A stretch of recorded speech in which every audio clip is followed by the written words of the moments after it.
One, and good evening to those on stateside.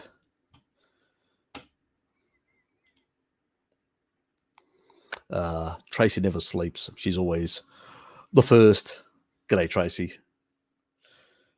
Good morning to you. Gary, always a pleasure, mate. Always a pleasure. That's for everyone else who hasn't put a comment. Stragglers are coming in at the moment, I can see. Zach, how's your morning? Yeah, it's okay. Not a problem. Sort of got up a bit earlier today because it's like a work day. But yeah, got up a bit earlier. But I just want to kept consistent my times, like 10:30 and stuff like that. Sort of, yes. I did notice I haven't actually even brushed my hair properly. But I have cut it, so it's much easier. You can avoid the brushing without actually looking scruffy. So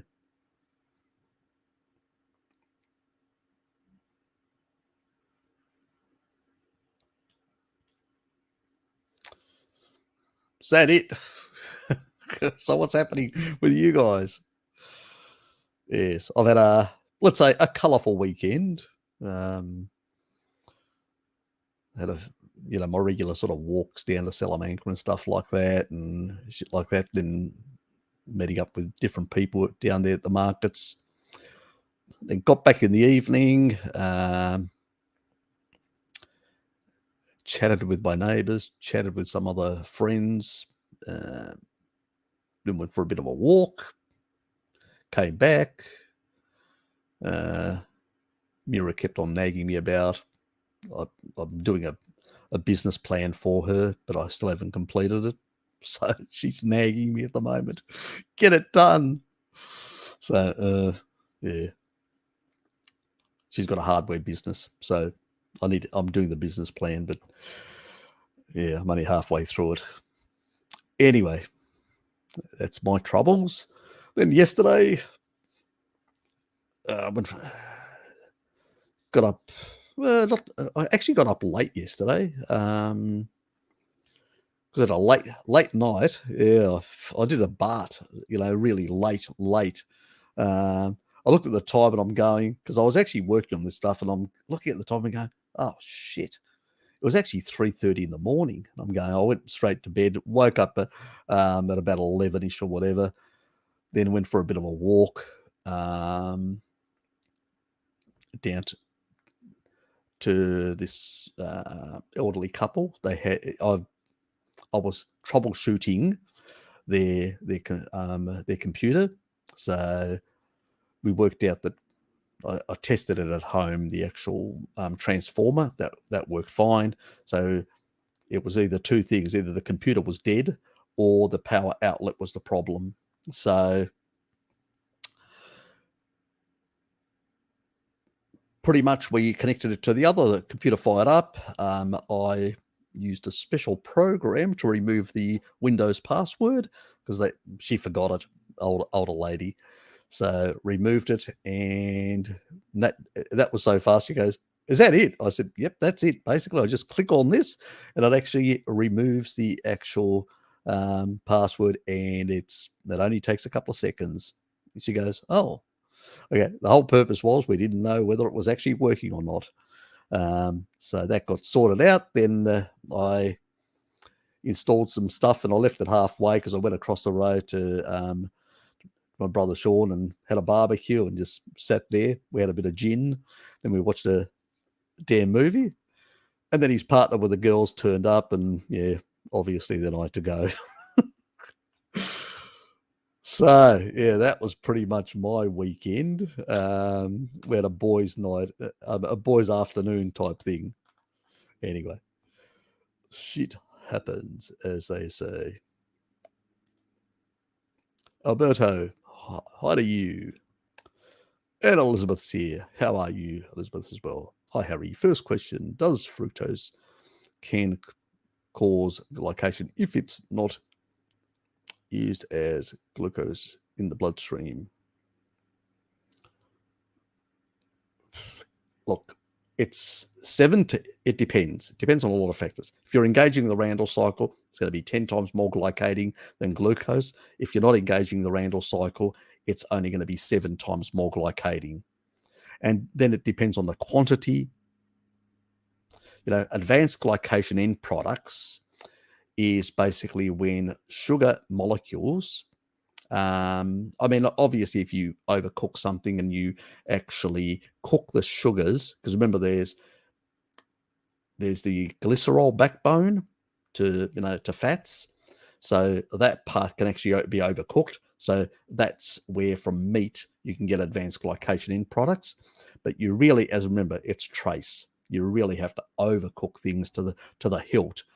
Hopefully nobody does that. But even if you did it, it's such small, it's minuscule in comparison.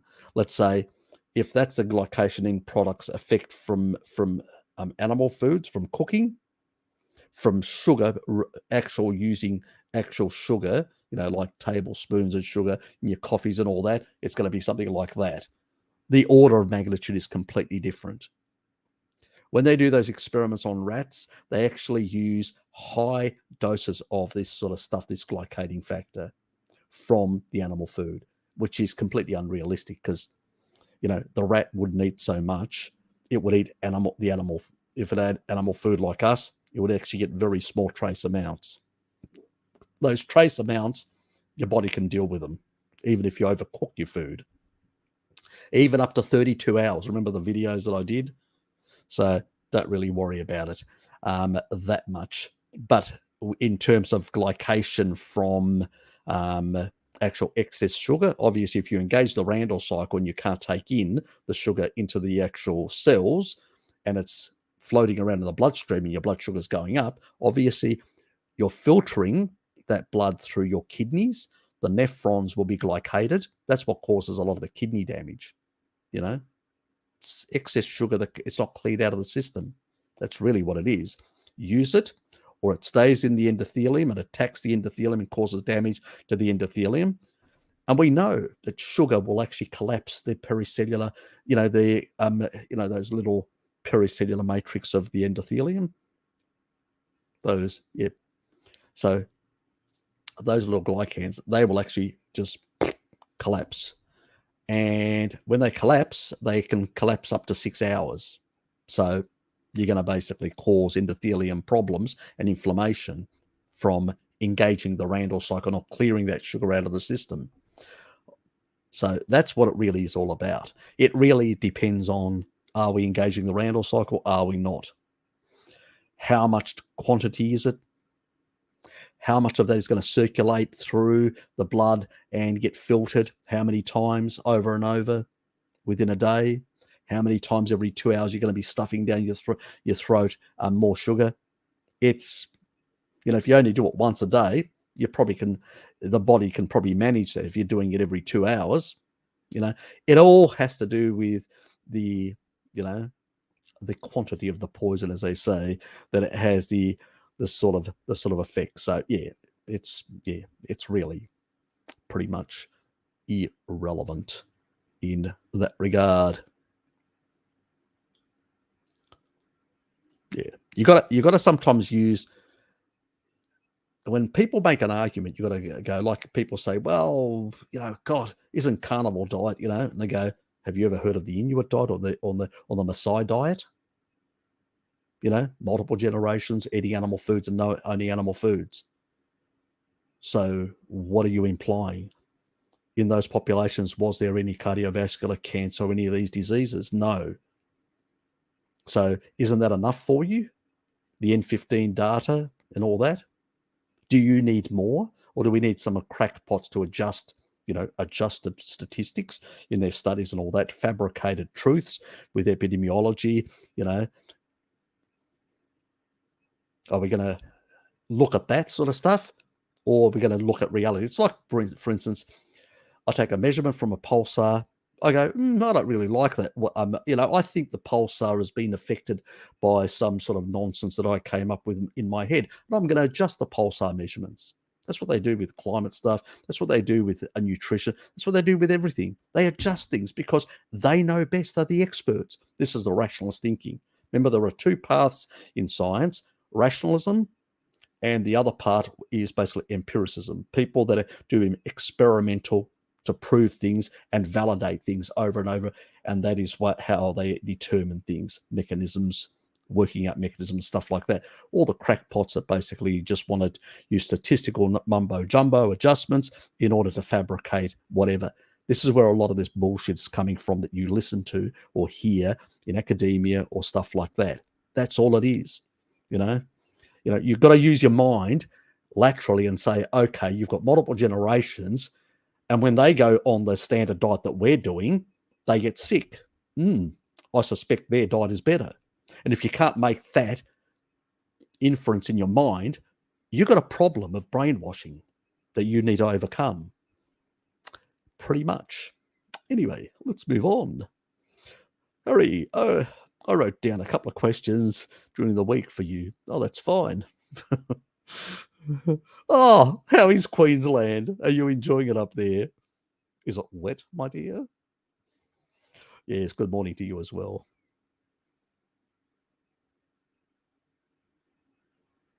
Don't eat sugar, basically. Yeah, high fructose is definitely the problem that deranges. Berries as well, my dear. Berries as well, smoothies. Let's move on. Is the water found in trees, plants, deuterium depleted? In the leaves. The leaves, yes. That, but not in the fruit. That's where it's concentrated because it's a growth factor. So did a dry fast and ended up watching videos of people drinking water from trees. As long as the water is from the leaves and all that, that's fine. That's actually deuterium depleted due to UV. Thanks, David. Appreciate the...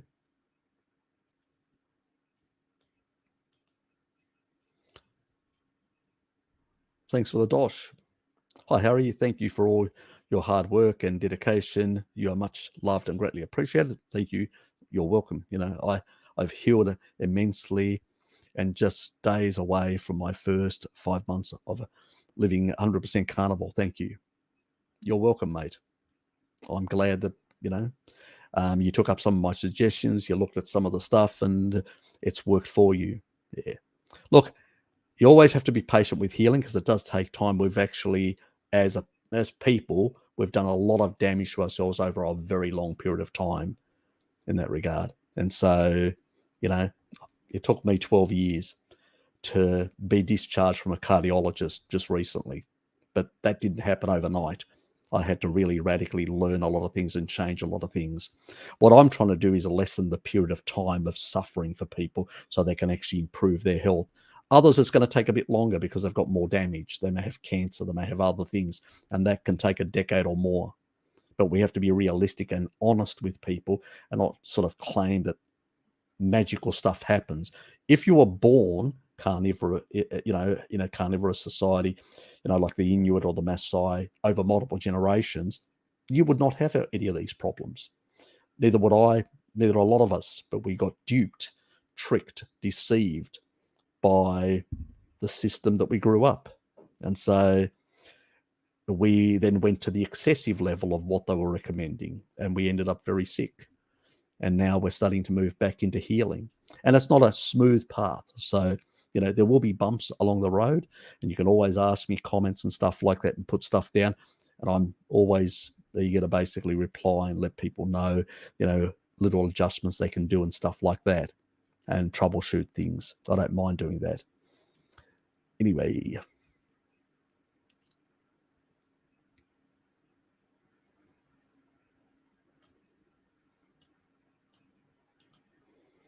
Oh, cheating, are we? Go and whip yourself a couple of times and just say a couple of Hail Marys. If that works for you, it may just basically be exciting for you. I don't know. Tracy, hello there, my sweet friends. Hoping everyone has a fabulous weekend. I'm on Monday. It's Monday for me. So, yes. But on stateside, yes. I hope you all have a nice weekend, or the remaining of it, because it is Sunday evening for you guys.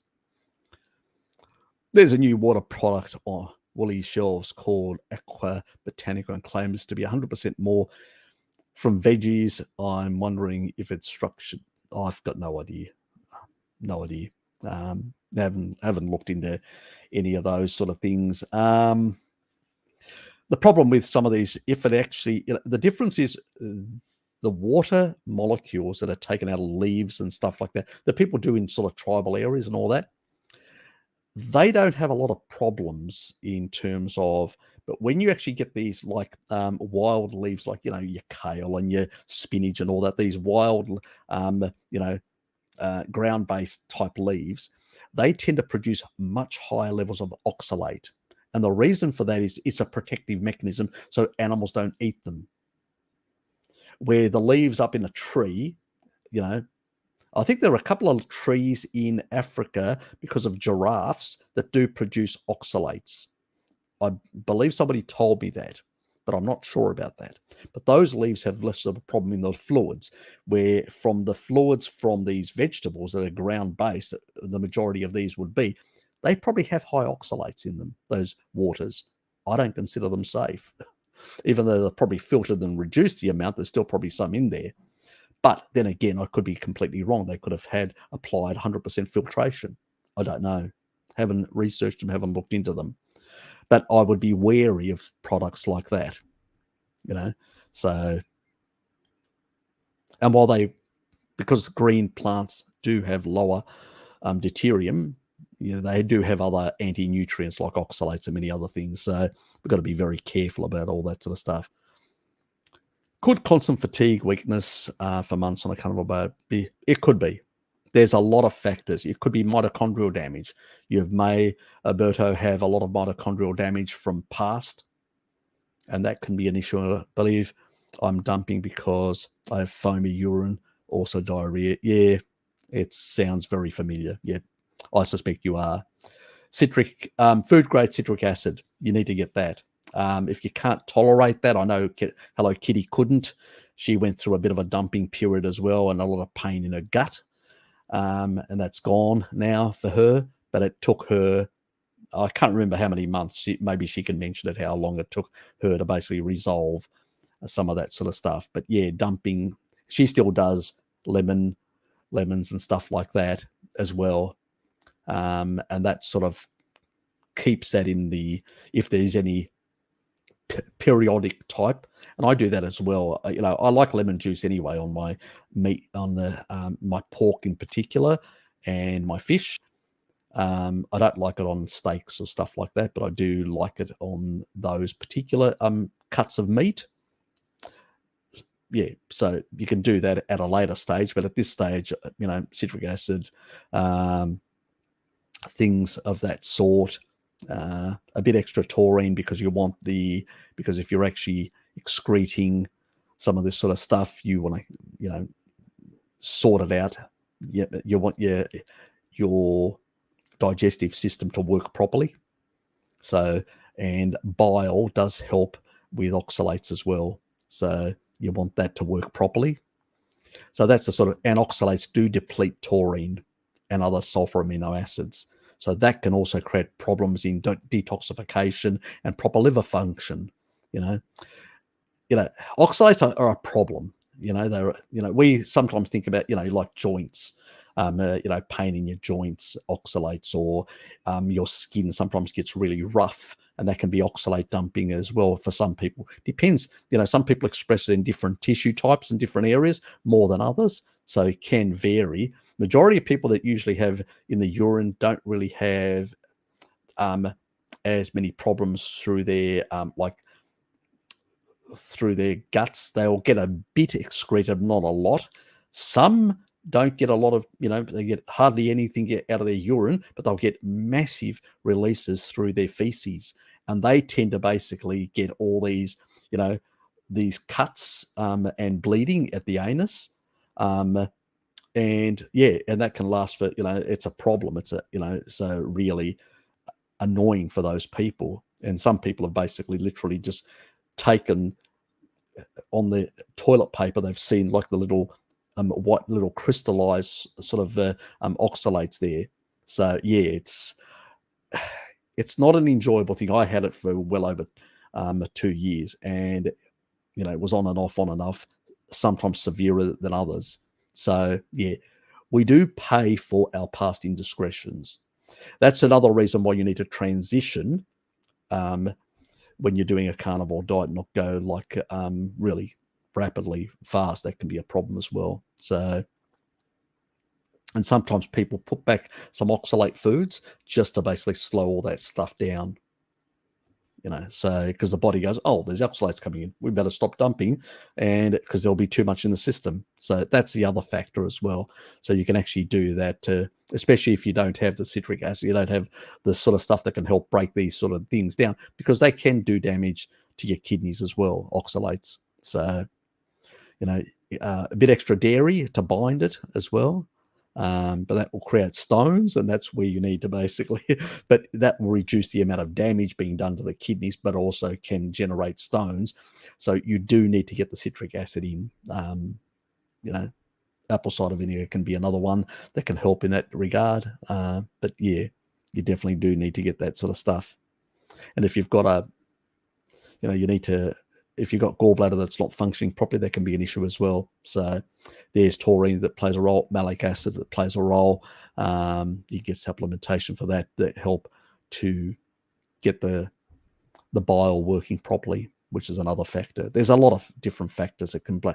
That's where you need a consultancy. And I usually recommend for things like that, like Bark K, because I don't do, I've got a day job. I just don't have the time. I did it for a while, but I just realized I just couldn't do it. I just didn't have the hours. I was just burning myself at both ends. So, maybe later on after retirement in a couple of years' time, yeah, I'll be able to do it then. But at this stage, nope.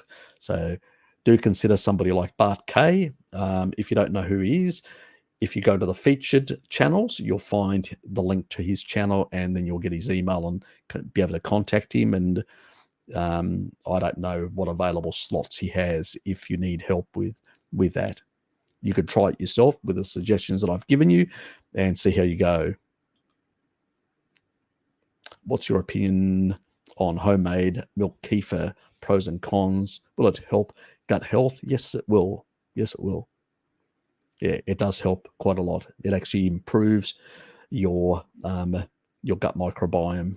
So look, I know that in the carnivore community, it's not fashionable to promote fermented foods or stuff like that. But I think that's actually a wrong thing. We are scavenger carnivores. That's why we've got a very low pH. We scavenged meat.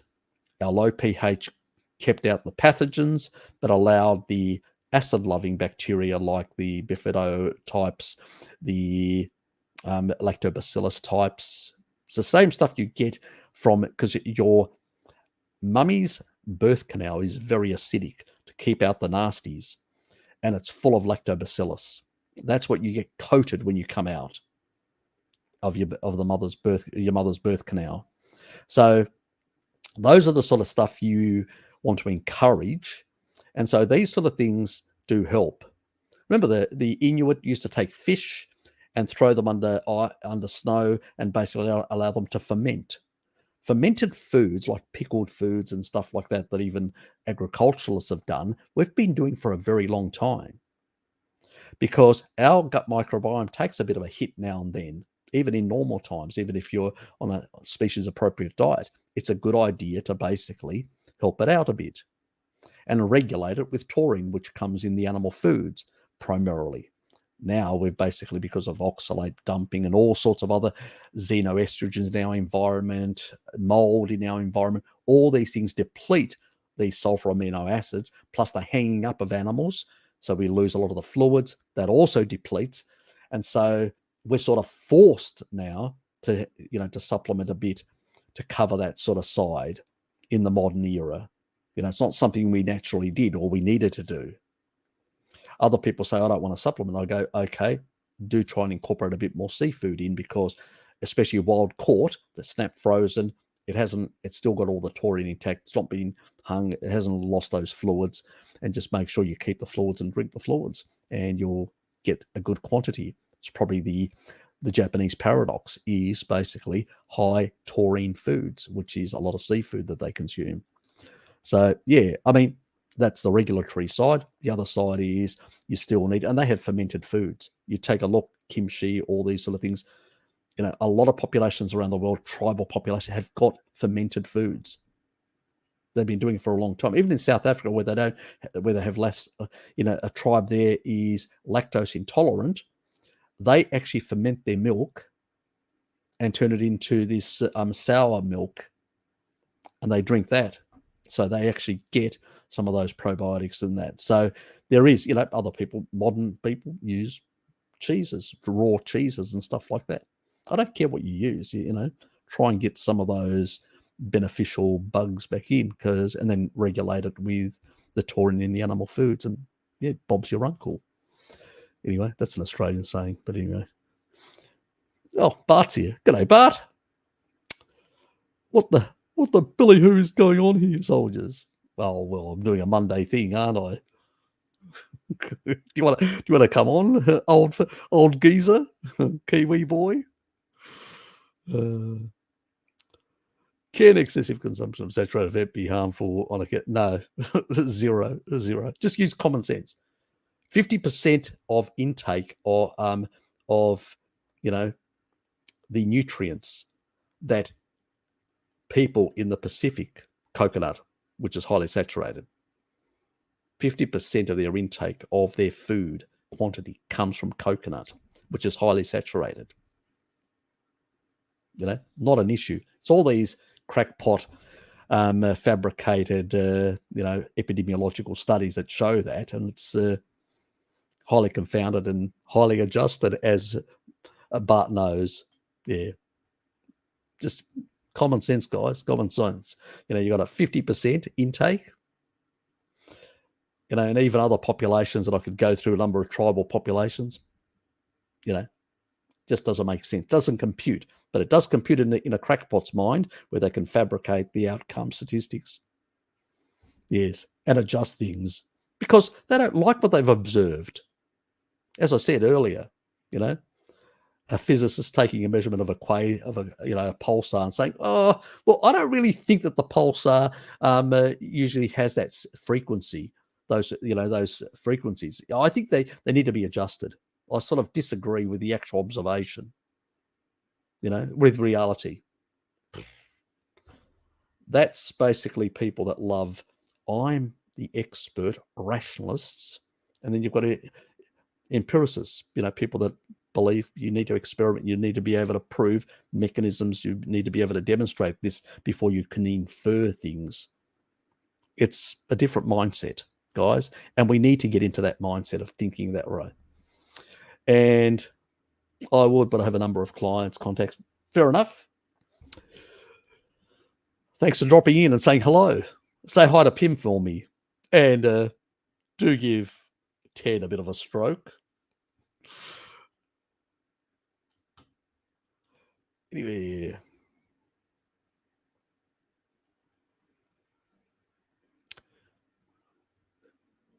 How much can heat shock proteins deal with glycation? The body has got a whole lot of intracellular antioxidant systems that actually deal with all this sort of stuff.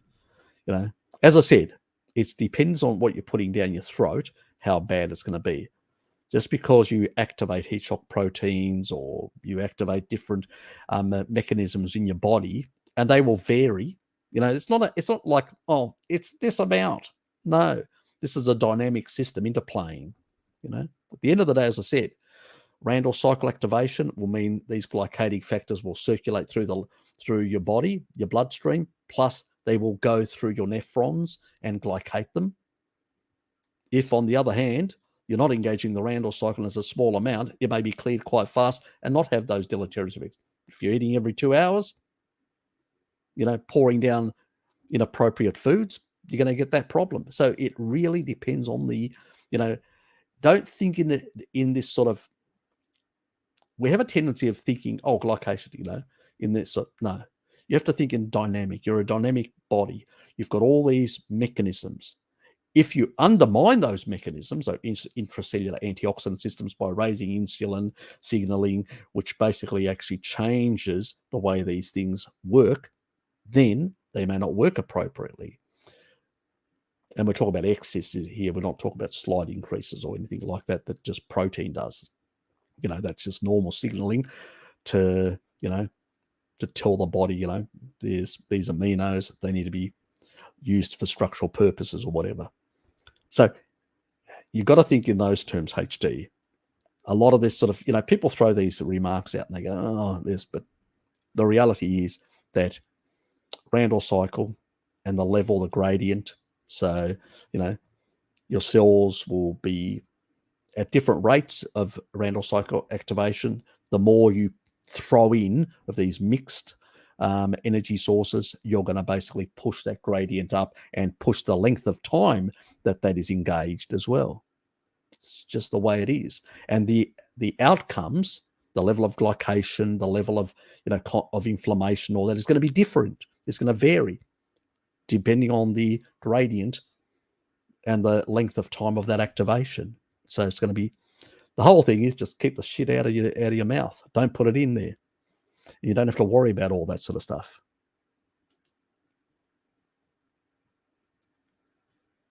Oh, great.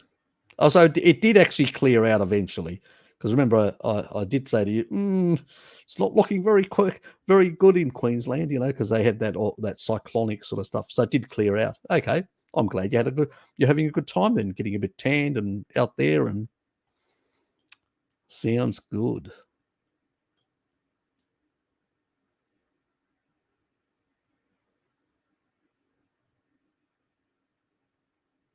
You should get off the sugar. Simple as that. He should get off the sugar. That's pretty much what he should get. It's not the high protein. I remember I did that video ages ago on the rats that were given 70% of their intake was protein. All they had to end up is with a bigger sized rat with bigger kidneys and much healthier, lean right through and very healthy. So that's not going to, but if you throw sugar in there with the protein, not a good mix. So that's a problem. These people throw in fructose with protein and basically increase, the derangement and basically cause themselves more problems. Yeah. They need to first forget about the protein. They need to basically first address their sugar consumption. They need to get that shit out of their diet. Otherwise, you can take taurine supplementation, which can it increases the clearance and lowers the damaging effects, even in the kidneys and elsewhere. But you can't pour crap down your throat and expect, I'm going to take taurine supplementation, I'm going to take alpha lipoic acid, I'm going to take, a low dose vitamin E and do this and, astaxanthin every 3 days because it accumulates. So you can only take it every 3 days to refresh the fatty acids and do this and that. At the end of the day, you're still doing damage. You're just doing less damage. These people just need to realize that they need to get off that sort of merry-go-round of the sad diet. It's just not species appropriate. Suggesting this or that, everyone says it looks like crap. Is it due to his high fructose and possible glycation? Possibly. He may be doing other things. I don't know. I don't live with the person. I don't know what he's putting down his throat. That's we know that fructose from these sort of sources is highly glycating. The literature's there. 7%, sevenfold compared to glucose for like standard people that are not healthy, what they call healthy people. And then you've got the other people. Nobody strokes the bear.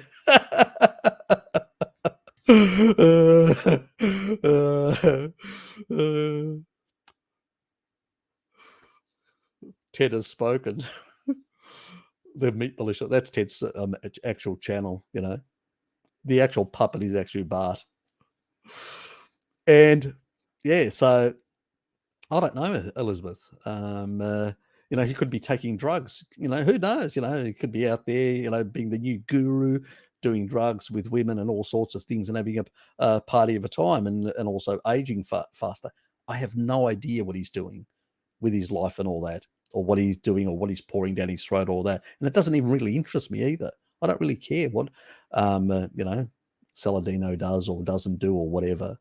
But is that a possibility? Yes, it probably is a possibility that is. I know that he recommends quite a large amount of, fruit, honey, and stuff like that. And those things are very high in deuterium and very high in glycating factors. So I suspect that's the probability that is actually causing some deleterious effects, and it's being noticed now by people out there. Yes, but can I really say exactly every single element that's actually affecting him? No, and I can't claim anything. I can just say that if he's doing the quantities that he's talking about, they will have deleterious effects, and maybe that's what we're observing. Yes. Got to be diplomatic with the censors on the YouTube here, as Bart knows. Can eating meat every day be harmful to the body? No. The Inuit do it every day. The Maasai do it every day. Many populations have been doing it every day over multiple generations. Does the body need fasting every so often? That's a different thing. I actually do believe it does. I do believe technically people overeat. Or let me rephrase that. Eat too many times in the day, which is a problem. It's just too many times. We weren't meant to do that. We were meant to wake up in the morning on the savannah, get a cortisol boost, the morn effect, get some glucose produced by that, get some free fatty acids released into the bloodstream, energize us, grab our spear with our mates, and head out. That's what we were supposed to do. And then when we found, an appropriate animal, we would hunt it down by walking behind it.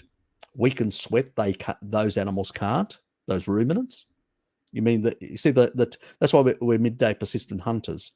You see, basically the cats, they're sitting on the side panting because they can't hunt in the middle of the day. It's safer for us. And then we basically wear that animal down, and then we sprint. So walking and sprinting is indicated.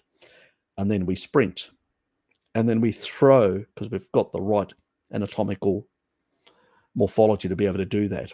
And we throw that spear, and that animal, he's cactus. He's gone. And then we drag that back, or not carry that back, which is again weightlifting. So we carry that back, and basically then we cook it in the early mid-afternoon, and we share it amongst ourselves. And then in the early evening, as the sun's going down, that's the circadian rhythm side. So we do a lot of time restricted feeding naturally in a natural environment. Now, there are some populations that do a different approach, and they will do like 2-day fast and a third day like feast. There's a tribe in the Amazon that I know that does that, and they are multiple generations, so it hasn't affected them negatively.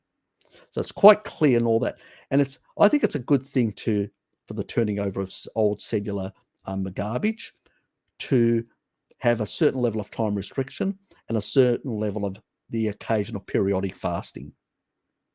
I do twice a year, 3-day fasts, dry fasts in my case, but you should only do that under supervision and if you know what you're doing. So I know Bart does some, he does consultancies for people that want to do dry fasting, but you can do a regular water fast as well, with salt water and stuff like that. But if you're going into a fast I always say to people, make sure if you're going to a dry fast, you're very much ketogenic, so you're fat adapted, one. But if you're going into a wet fast, make sure also, when you're going to do something like that, that you've had B vitamins, because you still need the cofactors. So mineral supplement, B vitamin, stuff like that, then go into it. But that's when these people in the Amazon stuff themselves with so many nutrients. They've got enough B vitamins and those micronutrients to carry them for those extra days of cellular turnover and cellular processes. You still need to produce proteins, structures like peptides and enzymes and stuff like that to do things in the body, metalloproteins to transport things, There's a whole lot of even sulfonic acids and stuff like that. They are transported. I mean, the taut transport is the well-known one that I've talked about as a transport of taurine, but there are others in there. There's a lot of them. I just can't remember all of them. I mean, even people that study this can't remember them. As so much, just volumes and volumes. You tend to specialize on certain things to know more about how they work, where you give importance or whatever, but that's a side issue now I'm going into. So yeah, nothing to worry about. The occasional fast, some people do religious fasts. I do some of the religious fasts myself, and it's part of like a time restricted, and I will only eat certain foods, so I can do either dairy or I can do certain seafood or stuff like that in those things where I'm doing time restricted type orthodox type things, or I won't eat anything. So yeah, there's a lot of different ways people do things like that. G'day, Ryan. Good to see you here, mate. Yeah, just letting people know today is going to be a short one. 12:30, I'm banging out of here. It's only going to be 2 hours, so we've got an hour and 20 minutes to go, and then I have to be somewhere else. So it's going to be a short one. The evening one's going to be a bit longer. Just unfortunate. It's the way, other things to do and people to see and things to do. Speaking of kefir, did you have a recipe for the El Ruteri kefir, Harry? I've been guessing. Talk to Necro Kitty. So, Bart's Discord, Necro Kitty and Luke Gear, they manage that. So go there and chat with them. And I know Necro Kitty's got a really good recipe, and she's been doing a lot of this sort of stuff as well. So I gave her this, some suggestions on some of the bacterial strains to focus on, but she basically worked out all the this sort of recipes and stuff like that.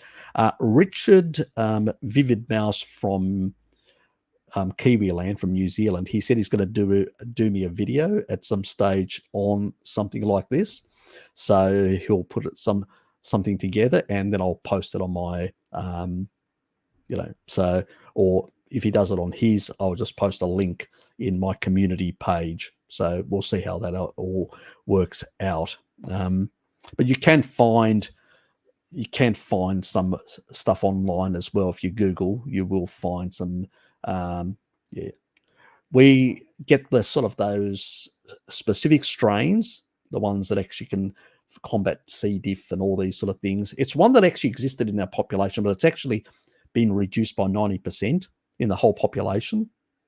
It's due to glyphosate, and it's due to basically antibiotics that have decimated it. So this Swedish company has grabbed both strains, but it's only the DSM, 19738, I can't remember exactly the number, but only that specific one, which is the more potent of the two, that tends to suppress C. diff, H. pylori, and many other things, and tends to do the sort of job. But you don't get a large quantity because it's a commercial product. They want to basically sell more.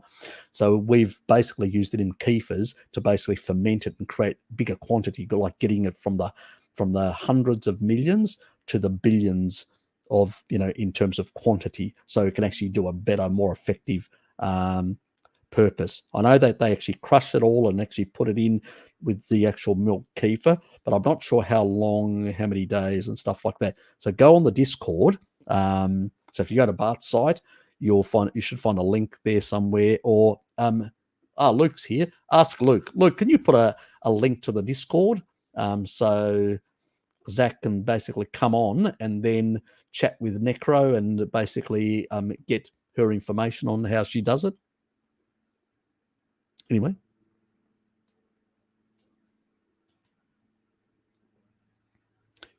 Lukey, good to have you here, mate. Good to have you here. Zachary, is beer worse than hard alcohol? Yes, it is. Feel like beer messes up stomach. Glyphosate, yeah, basically. Yeah, glyphosate is basically an antibiotic mimicking compound.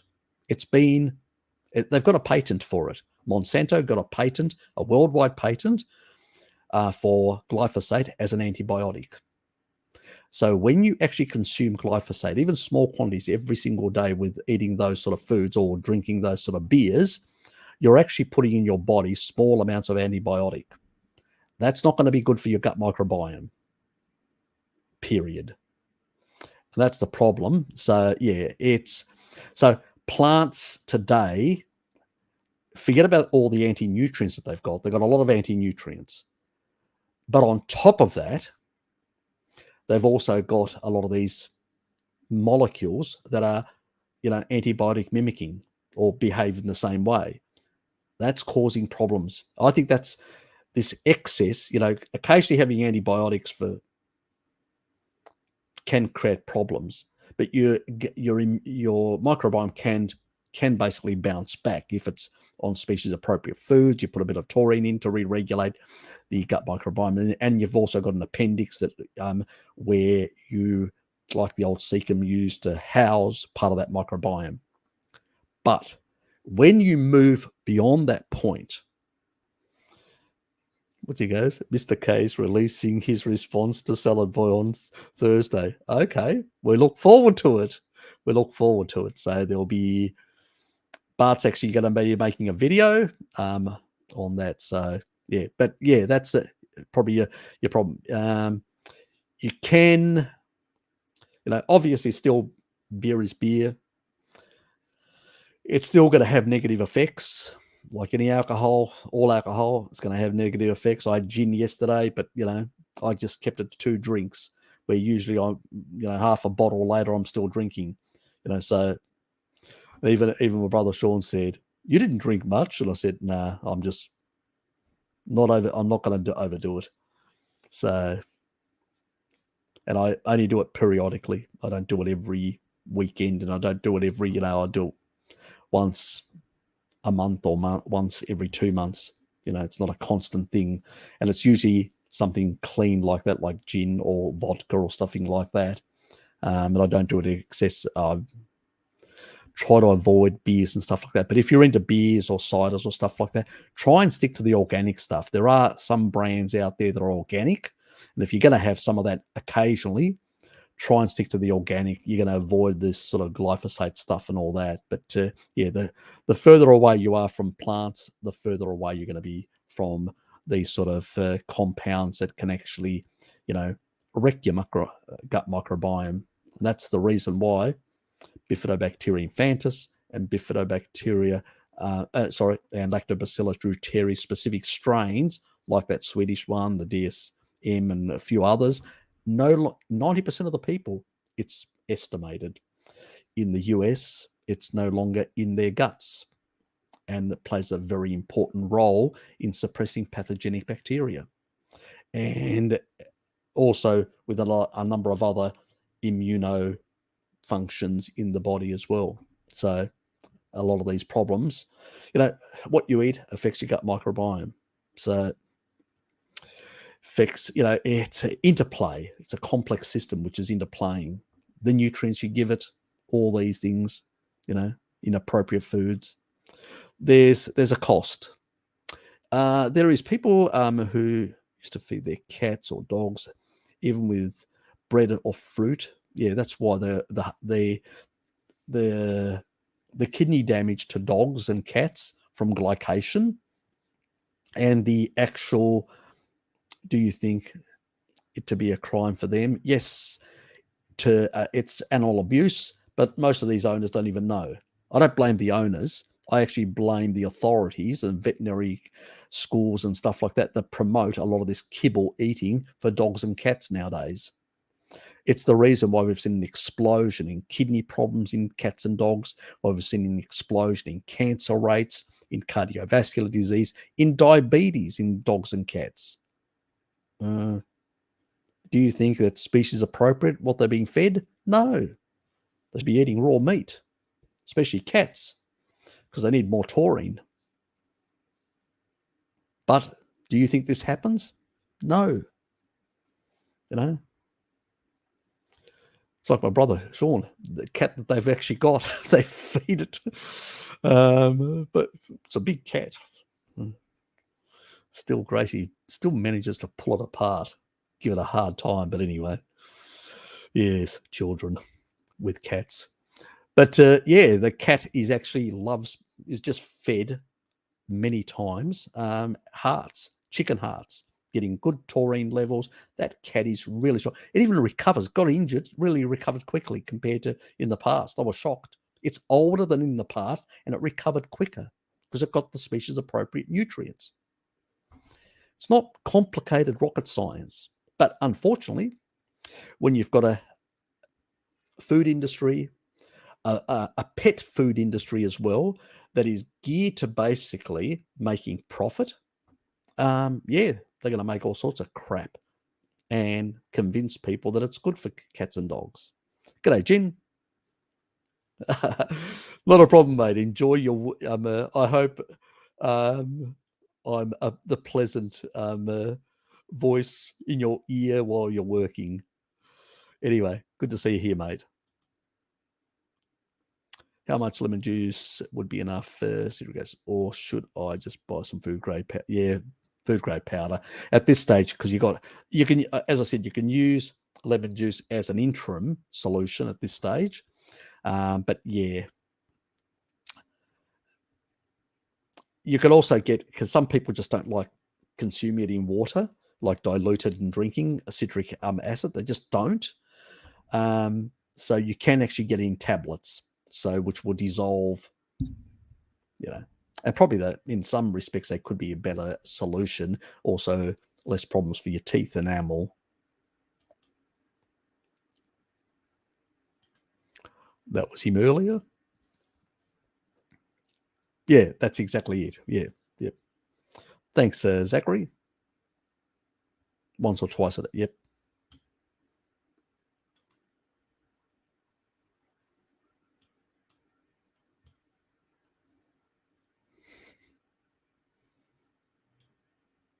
Oops.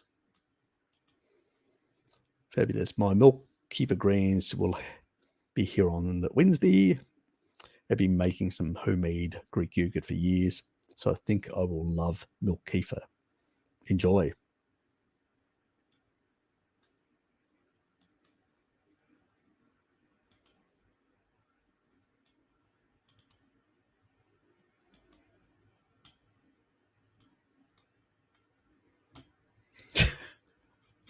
You could take that a whole lot of different ways, mate. I'm not even going to go there, but the YouTuber may get upset. Meant to say, with respect to pre-existing damage to the kidneys from long-term type 1 diabetes, just worried about over a decade of transgressions, taking taurine and cerul for now to expedite things. Good. You're doing the right thing. Cerul will basically give you those new stem cells. And if the body prioritizes that, that's the sort of hit and miss. Obviously, if there's more damage there, it probably will prioritize that, which is a good thing. Taurine plays a big role in keeping the glycating factors and also helping in the healing as well in that regard. So, yeah, but I wouldn't get too worried. I mean, depends on how much damage, but if it's not severe, like you're not, if you're on dialysis, obviously, you just can't filter enough.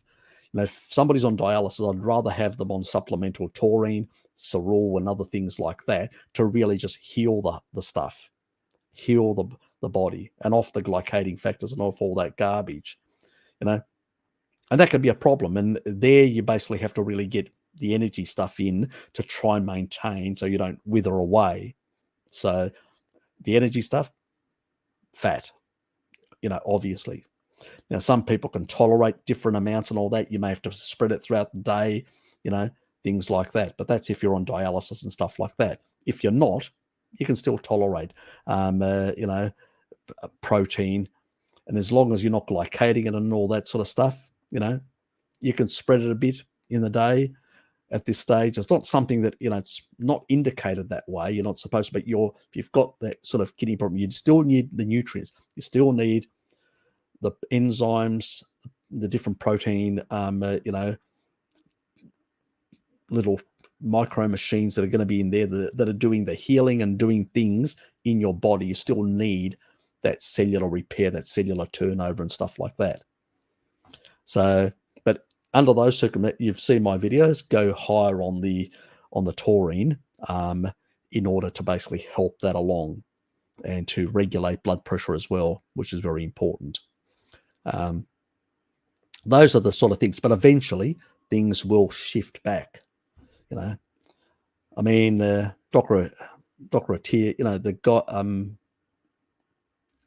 and a number of people that are in the low carb community, in the keto community, in the carnivore space that have got type 1 diabetes are keeping it under control, and it's not causing them damage. It's the glycating factors that we put in. It's all that crap that we've done for years. So you just may not be able to filter the same level of quantity, but even there, it's not really that much of a problem because your stomach will hold on to things and will slowly digest over multiple hours. So the more meat you put in your stomach, it'll take longer. And so the amount that gets released into the small intestine is small amounts each time. It just means you're absorbing for longer periods of time. But the amount that could circulate through, in terms of the kidney filtration and all that, it's not going to be vast in that regard. This whole notion about protein being a problem comes more from that when you're very damaged, you start breaking down proteins and you start, and your kidneys start failing and you start breaking some of the protein structures and end up with a lot of misfolded proteins that don't work properly, and they end up in the urine getting excreted. And that's where you actually see in the tests. But that doesn't basically mean that the protein's the problem. It's basically that this is damaged tissue, So it's like running through your kidneys a whole lot of oxalate and doing damage to your oxalate.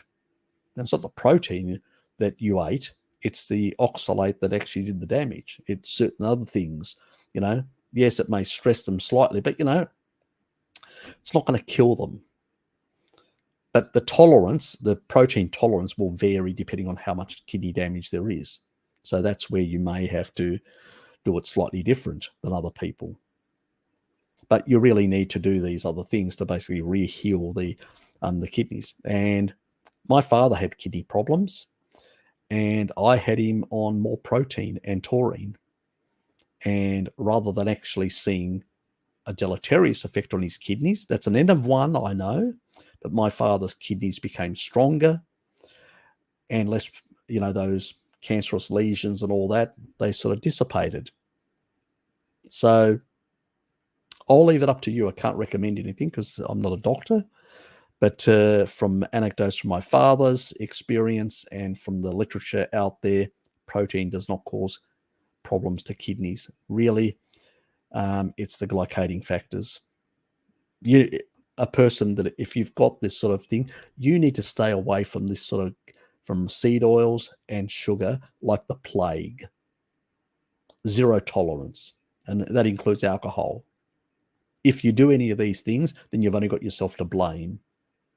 You've been, those are the things that are going to really cause the problems, not animal foods. Yes. So he'll have a, Ted's telling us that Mr. K will have a video on our dear salad boy and his glycating methodology, we all would like to know how to glycate our stuff, our bodies, our protein structures. Yes. And also cause a lot of misfolded proteins. We can't have folded proteins properly functioning. Now, can we? That would just give us longevity. It's not the message. Yes. Again, animal foods, taurine is the thing that controls protein folding. Do other primates sweat, or is it unique to humans? If you originate from the tropics, very little sweat has no advantage in high humidity. Yes, we are the what we call it, the ape that sweats, or there's actually another name for it. Anyway, I'm not saying it right. Anyway, ignore what I said. Yes, we are the ultimate sweater, so I do believe that some primates do have some sweat glands. So they were there initially, but not to the level we have. So, and I think it's sort of like it's not exactly a sweat. It's sort of like a release of oils on their hair follicles, by their hair follicles, which what it does is it actually seems to have like an effect on the thermal regulation, stuff like that. Yeah. I can't remember it all. It's a while back when I read it. But yes, we are one of those special types that can and sweat quite a bit when we need to. Obviously, the rate of sweating, there's a lot of factors at play. It's not a straightforward thing. And also how dehydrating that is also depends on how fat adapted you are. That's why you don't see tribal people drinking water. They go out and hunt, don't take water with them. Very rarely do they get from plants. Again, the reason for that is quite simple. Fat adapted. You hydrate from fat. That's where you get your metabolic water. So, yeah, it's a sort of and their sweat rate is slightly reduced as a consequence compared to Westerners that are continually drinking water in a lot of heat.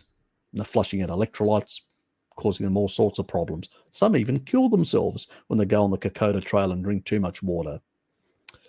Yes, so yes, what we're talking about, not excessive like tourists do, traditional tribal people, but that's because they're not stupid to drink shitloads of water and cause themselves all sorts of mineral losses and stuff like that, and derangements in their fluids. But yes, modern people for you. Yes. Melano is here. Try to remember that. My brain's not working at the moment. I think Hello Kitty had something along those lines or similar. I think. Did you? Can you actually say something?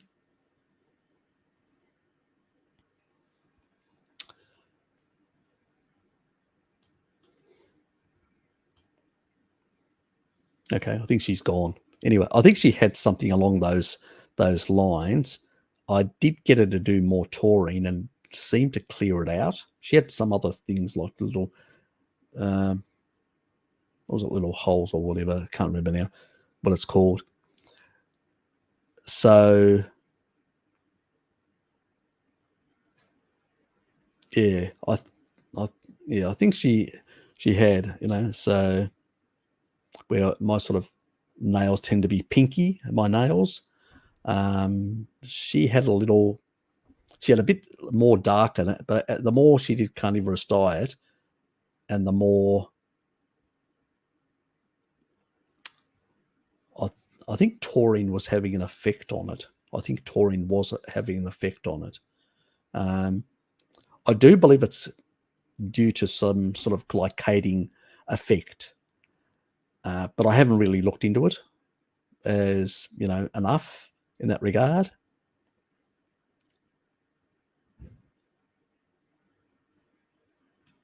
Yeah, and I think it's also there are some genetics behind it as well. Some populations tend to have it more than others, but I don't really know enough about it. But Hello Kitty's gone, and I can't really ask her now. Yeah, but I think it's really related to the glycation part. I notice that when people cut, some people are more susceptible. Don't ask me why. I remember speaking to a lady when I came out of my cardiovascular operation. This is 12 years ago. This lady this young lady. We went to this sort of nutritionist nonsense that they sent us to.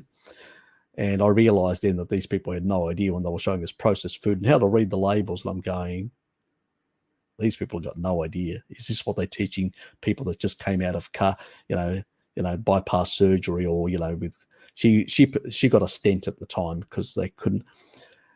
And she told me that she had really a lot of thin arteries around her body, and she tended to sort of having a bruising effect or having stuff like that. So I think there is some genetic predisposition. Some people are more vulnerable, but I think it's also the protein glycating effect of that sort of stuff. Sort of, it could drive certain things. So yeah, I'll look into it. It's not something I've really looked into it. But from memory, I believe it sort of has something to do with glycating factors and stuff like that, and how some people, due to their genetics, it affects them more than others. But I just can't remember more about it. But I'll put on the list of things to remind myself to look up, and I'll add it to a list of videos that I need to make. So yes, that will need to be further researched. But I do believe it's probably due to glycating factors and probably some genetics as well. But thyroid probably for cats and dogs, hypo for cats and hypo for dogs, rise over the last 40 years, killing mine through ignorance. Yes. Yeah, the thyroid problems as well are on the rise in cats and dogs. Again, species inappropriate diet. You don't need sugar to support your thyroid, as a Ray Peat fan club will tell you. You basically, that's the problem. So again, reductionist nonsense. Yes. So thanks, Ryan. Thanks, mate. Thanks for the coffee. Oh, talking about coffee, I forgot that I actually created my coffee. Better drink it.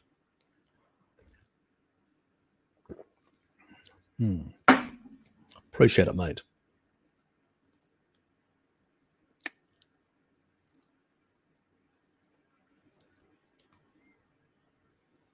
Yep. I had my 15-year Jack Russell on a carny diet for over a year now. I added taurine to his food, good, about 2 months ago, and he's running around like a spring chicken. His arthritis is gone. Exactly. Yep. Good. Oh, look, I've got people that have got arthritis, and I've got them on high doses, and they are shocked how these problems, and they go, what the hell happened? They go, the magic of animal foods, my dear friend. Magic of animal foods. Yeah, look, very underappreciated how much the current food nutrition, a lot of the actual foods, that canned foods and stuff like that, that actually for animals that is processed, is actually quite heavily processed compared to the past. As a consequence, what we're actually getting is lower taurine in these foods. So it's a big problem. So, and a lot of the actual dry food, so they're compressing, they're creating all these dry food with kibble in it and all that. And people just find it convenient. So they throw the animal dry food, which is basically zero taurine. And even if they actually get a supplemental, you like food with a bit of taurine in it and all that, it's not enough. That's why over time these problems occur in these animals, all these sort of issues. And then you throw in, and voila, exactly. So yeah, I'm not surprised. I've seen cats and dogs and all that recover on high taurine and eliminate all their problems. And the cats and dogs are, literally running around, growing bigger, stronger, and meaner. Yes. Stronger scratching from cats. G'day, Sammy. I've felt a few scratches from some cats. Anyway. Fertile eggs better than non-fertilized due to the growth hormones in fertile eggs? What sort of eggs are we talking about here? I'm not sure, Zachary, what exactly we're talking about here. Can you sort of give me a bit of a run? I mean, because fertilized, or what sort of eggs are we talking about? Female eggs, or we're talking about eggs that we eat, or what type? Obviously, if you're not getting the right nutrition, your body's not going to function properly. And if you've got a partner, female, that that can be a problem. But sort of eggs will vary depending on in terms of nutrition, depending on what the animal's eaten. So that's going to vary the quality of the eggs. If basically they've got the eggs free ranging and eating bugs, because that's what these dinosaurs, or the descendants of dinosaurs, which are chickens, eat, is bugs. And if they're eating bugs, then those bugs will help in that regard. So yes, you can still bloody get coffee under $10. We're in Tasmania. Must be cheap down here. But even my brother here he'll sell coffees for $5 because he's got the down at Salamanca, the coffee thing. He's a bit cheaper than the others, even though he makes really good quality coffee. So, but that's probably why he's got a lot of return customers as well. He's not too greedy. But it helps, because when you get return customers, you get better returns, but more work. That's the only downside.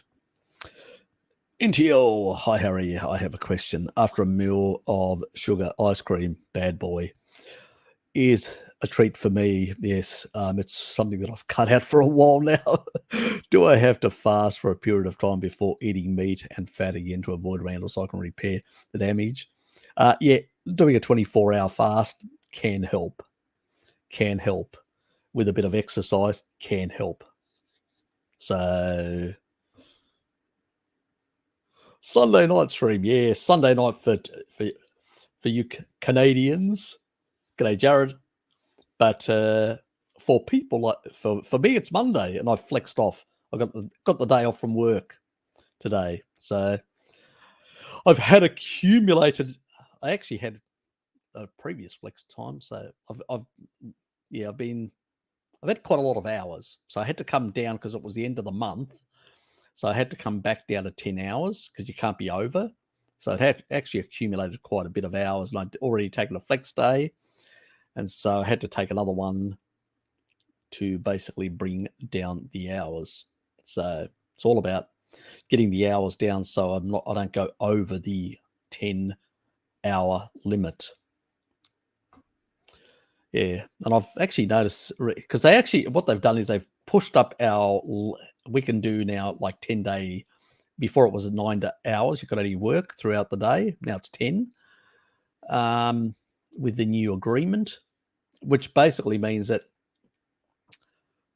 I can build up more flex far more rapidly as a consequence. So, which I don't mind. I don't mind working 4 days, long hours, and then getting a day off.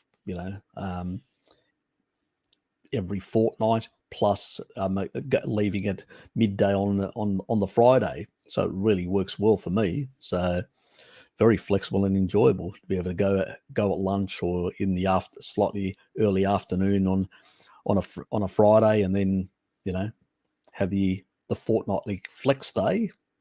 So yes, it can be very useful as well.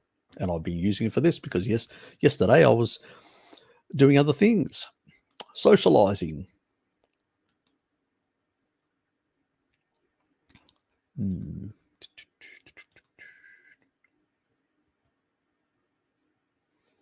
I don't remember what it's called. I'll take your word for that. I know it's in the nails, but as I said, I don't know. I think it's due to glycating factors, and taurine seems to help with it because it lowers glycating factors and the glucose circulation. But as I said, I don't know enough about it.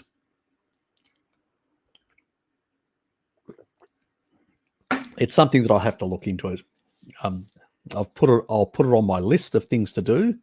But as I said, from chatting with that lady, she'd actually said that she used to get, like, on her fingers and nails and stuff like that, she had narrower arteries.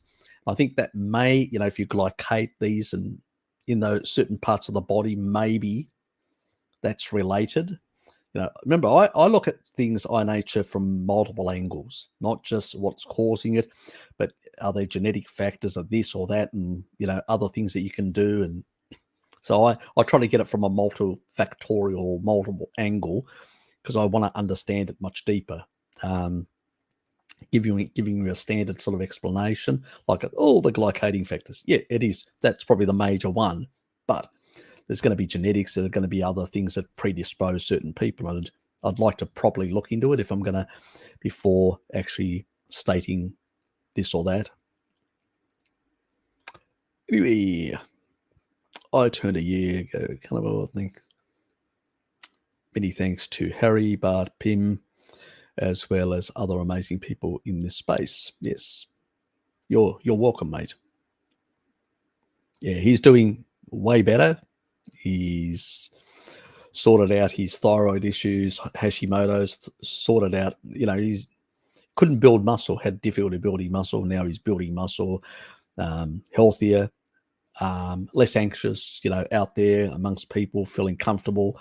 A lot of things have changed his life. I believe the carnivore diet has really helped him a lot. And I'm very proud of him as well. He's done really well and doing very well at work as well. So, yes, keep up the good work, mate.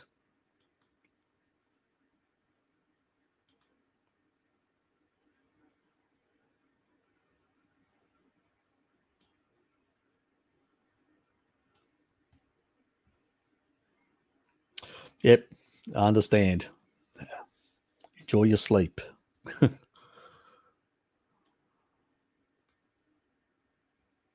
Harry, what do you think about raw cacao? I used to use that, not anymore. Very high in oxalate for making raw milk, chocolate milk. Been craving cream milk like crazy. Would that be harmful? Yeah, there's a lot of oxalate in raw cacao. Yeah. I mean, I usually say to people nowadays, I know it's really unfashionable in the low carb community to say, why don't you get a chocolate sort of like essence, which gives you the flavor. Now, it's a sort of an artificial thing. It's probably not a healthy thing to do, but if you're only going to do it on the occasion. But yeah, raw cacao is very high in oxalate. So it's not something that I recommend anymore, even though I have to say I did used to consume, together with spinach, a lot of raw cacao and, dark chocolates and stuff like that. And accumulated plenty of oxalate for that as well. So, yeah, not a good thing, believe me.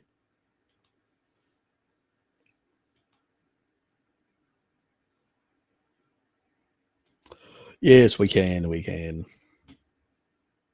living in Tasmania, unlike you bloody mainlanders that, you go to your woke upmarket sort of places and you pay 15 and 20 bucks through the nose and feel pompous and superior to us Tassies. There you go. That was a Tasmanian rant. Tassie Devil rant, Gary. Yeah, exactly. Causes acne, headaches. Yeah, exactly. Nothing like an oxalate boost.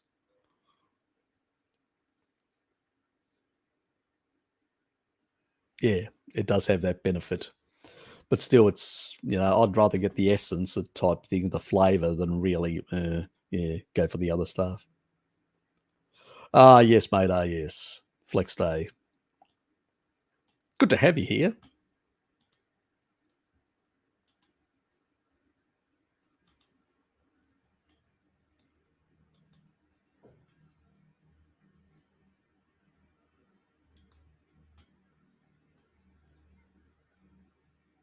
You should get enough in the diet. If you're eating enough meat, you should get enough in the diet. If you're not getting, if you really rapidly want to clear out, eat animal foods. Like eggs are very high in choline. One egg is 146.9 milligrams. So, if you're doing to get a gram, that guy, he had no problems. The 25 eggs a day. 9.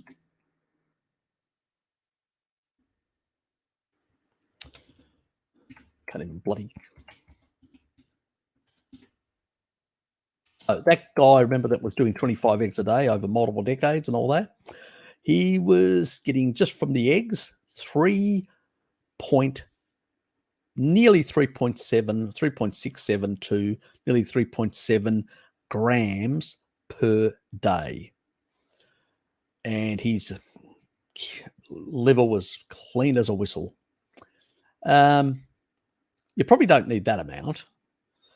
But if you're actually eating enough meat, some eggs and all that, you're probably getting a gram very easily. If you want to speed it all up, you could probably take 2 grams of choline just by choline supplement, 2 grams a day. That will clear out. Do that for 6 months to a year, and that will definitely solve the problem. And then basically, as long as you keep away from engaging the Randall cycle and things like that. The other thing is, if you do something inappropriate and stuff like that, obviously B vitamins and choline can help in that regard. To especially those who the drinking club out there. There's quite a few of yous, I know, with varying different poisons. Yeah, so that can be a problem. And then under those circumstances, before I go drinking, I usually have choline and B vitamins for that reason. G'day, Joe, Harry. Good to see you, mate. Hope all is well. Yep, not a problem. Everything's fine. I've been busy, haven't been on for a while. Good to see you, the gang, too. Thanks for being here, mate. So you're doing some music and start doing it around. Hope things are working out for you as well on that front. What's your thoughts on TMG and how it can substitute for choline? Every sort of other supplement, there are a number of the other one is the what is it? I always forget about that, the CPG or whatever. There are a whole lot of different varieties which seem to be able to get through the blood-brain barrier and stuff like that. I just go for basic choline. And the reason for that is if the body wants to push the other stuff through, it will do it. If you give it enough choline, it will convert it to acetylcholine and all the other sort of stuff, your enzymes, as long as your body's working properly. Now, for people that may have some issues like neurological or whatever, they may want to even consider phosphatidylserine, phosphatidylcholine, and take that sort of supplementation, high quality for those purposes. But most people if you're on a carnivore diet and eating plenty of meat and eggs, you should get more than enough. You don't need to supplement. It's only for indiscretions like alcohol drinking, Spencer, or when we're trying to sort out a pre-existing condition.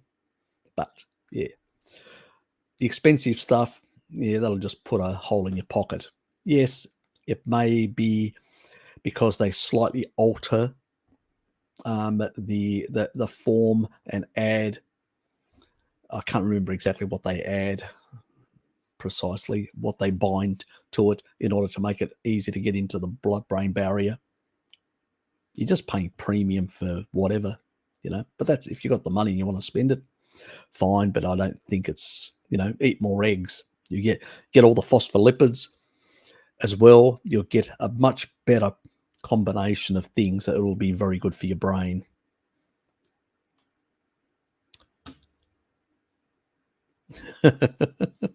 He probably is. Yes, exactly. See, Fatty Finn actually basically pays just like me. So South Australia and all that. As I said, he's in the big end of town, pompous, isn't he? Fatty. He's definitely pompous. He's out. We're not in his league, basically, is what he's saying.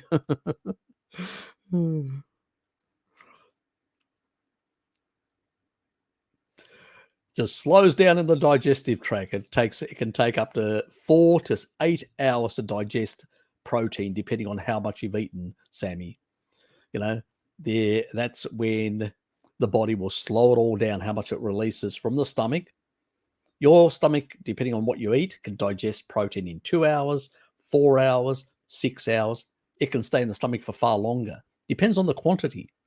So the body is quite smart. It'll release small amounts. It'll come through intestinal tract, get the right enzymes out of your pancreas. It will basically absorb it in that middle part of the small intestine. It will go into the amino pool. It will be used for protein synthesis, for synthesizing enzymes and whatever else, and then they'll do their job. And the more meat you eat, that's why you've got so much to digest. You don't feel hungry. It blunts the hunger completely, and slowly you digest this sort of stuff. It's great stuff. There's no thing like an excess protein. There's only how much you can actually put down your throat. At some point, your body's going to say enough, and you put it. You let it cool down. You put some, you put it into a glass container, and you stick it in your fridge, and you have it the next day. As leftovers with other new stuff. Hey mate, I've developed the dermatitis yet. And behind the ears since going. Kind of Elliot says it's a vitamin B malabsorption, recommends liver by adding carbs. Definitely don't add carbs. You can have some liver. You may actually require some liver. Some people do, so some people have a lot of different issues, but malabsorption can also be an underlying gallbladder issue. So if you've got an underlying gallbladder issue, not functioning properly, that can also affect absorption issues. So it can be a multiple factor, so go and actually consult with Bart. I would say go and consult with Bart and try and get a handle on exactly what's driving it. Because I could sit here for the next hour trying to explain, and I only have half an hour to try and explain. That is definitely consultancy to try and get to the end of what is actually driving it. So there's a lot of multiple factors that can be driving it. I've been meaning to do a video on something along those lines on that sort of stuff. But yeah, so expect a video. But if it's something that needs to be looked at, look at it. Liver can actually help because it's got certain nutrients and certain that can help improve that. You can supplement some of those things as well. But what I'm saying is that you need to work out what's driving it. So there could be all sorts of things that are reacting or things that are happening. You know.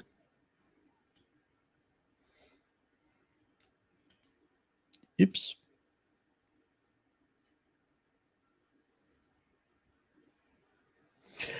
Look, as I said, it depends on what your state of affairs are. Unless I actually, know exactly what your state of affairs are in your body, I only recommend generally about 3 to 4 grams. That's what I can recommend, because you can actually get that in the diet if you eat a lot of carnivore foods. And nobody can actually say, well, you're recommending something outside the range. And I can also recommend and I can also say that up to 10 grams due to research that I can back up as well. It's rat research, but it's still research. Most of the others, what do you think they base their recommendations on? Beyond that point, I can't. I can say people have shown improvements by going up to 15 and spacing it out throughout the day, the taking of this. But, at the end of the day, if you eliminate the glycation factors, well, you won't need the quantities, will you? That's the other side of the coin. Glycation, once you actually change to a species appropriate diet, glycation dramatically drops quite fast. In a couple of weeks' time, glycation will reduce, so does fatty liver and many other things, because you're not putting the factors in that are driving the problem, and then you're eating appropriately foods that have got the quantities of choline and taurine and other things that are basically sorting out the problem. Now, you can accelerate that by taking slightly higher supplementation and, you can get that cleared out a bit faster. But then there can be other factors like oxalate, xenoestrogens that need to be methylated with more choline. There can be things like mold. There can be so many factors that can actually have an effect on the requirements for choline and for taurine compared to another person. There are so many multiple factors. You need to work out what your environmental status is. What are the things around you that are affecting you directly? And then take those things into consideration, then play around with things and see what the effects are. And then go and test and say, okay, these are the results that I'm getting. If I'm not, let me try something higher. What else is in the environment that I can sort out? So it's a lot of things that you have to also investigate, do a bit of investigation into. It's not take this and go away like like your standard doctor will say, because that may not help you, especially if you're exposed to very high levels of whatever. So you've got to really look at your environment as well. And that's very important, not only the stuff you're putting down your throat as well. There's a lot of multiple factors that can be at play that can exacerbate things. Good, great. Yes, the music business has picked up for me, and after 2 years of BS.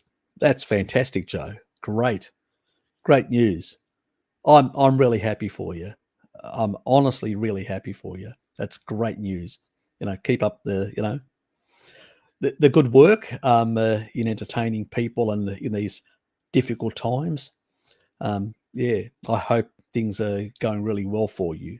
Yeah, I know it's been crazy. It's recently they got rid of at work the mandates. How they say, oh, you can voluntarily do this or that or whatever. And I go, yeah, whatever. So still people compliant, voluntarily compliant. But yeah, I've sort of, whatever.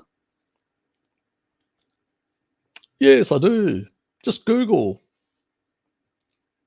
If you Google MTHFR, you will find videos that I've done. So on that subject matter.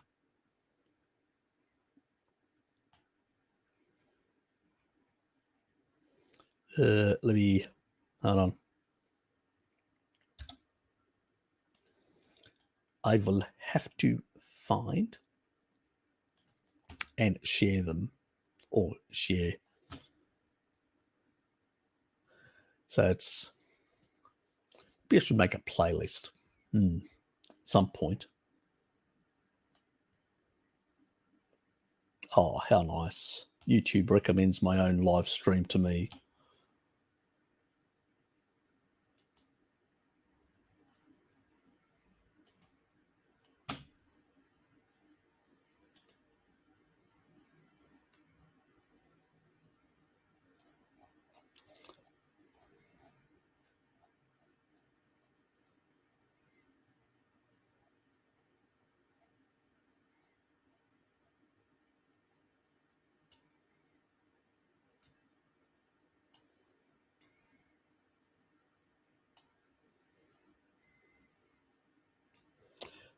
I need to do, I've done one covering choline, but I haven't done it like a sort of a comprehensive one. I've sort of done it without doing the on the MTHFR part, but I definitely have done one on which I called it MTHFR part 1 or something like that. I've actually done 2.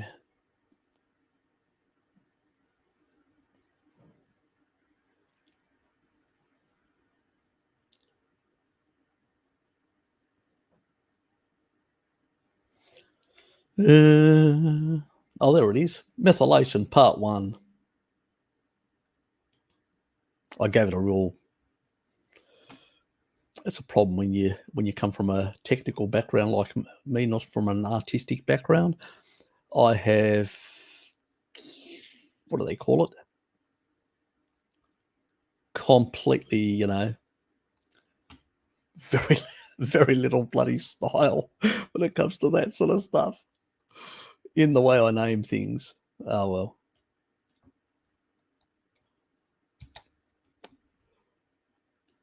Okay, so that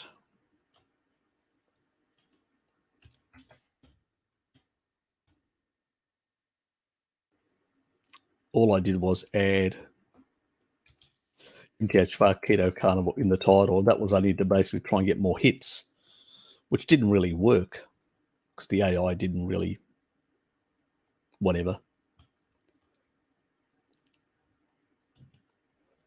And it's surprising. It hasn't had as many views as I thought it would have. It's only had 42 likes, and I go, that's really and it's really touches on the actual science. Maybe it's too sciencey.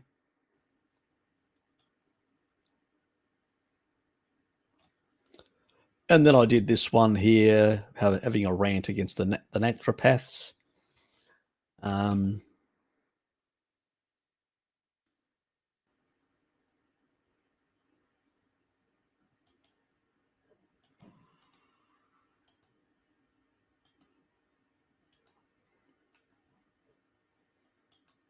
Oops.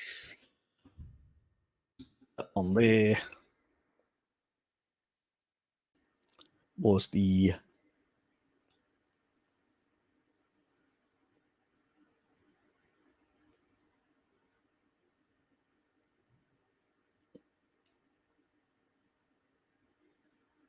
so that part 1 was actually done 2 years ago, and the other one was done a year ago.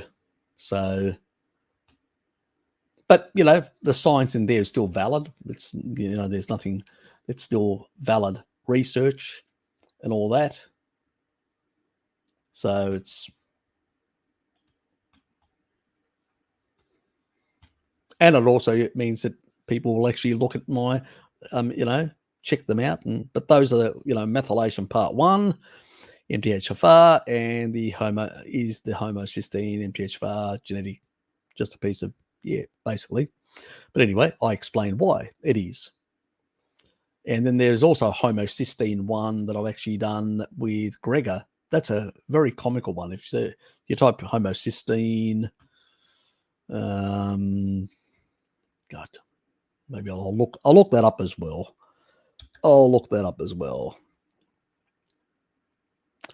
Let's get a bit of, let me do some pro advertising for myself. If I'm not going to do it, who else will?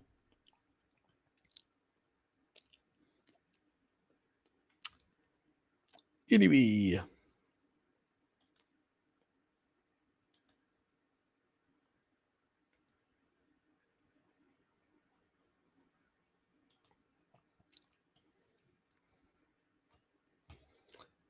So we'll grab the other one as well.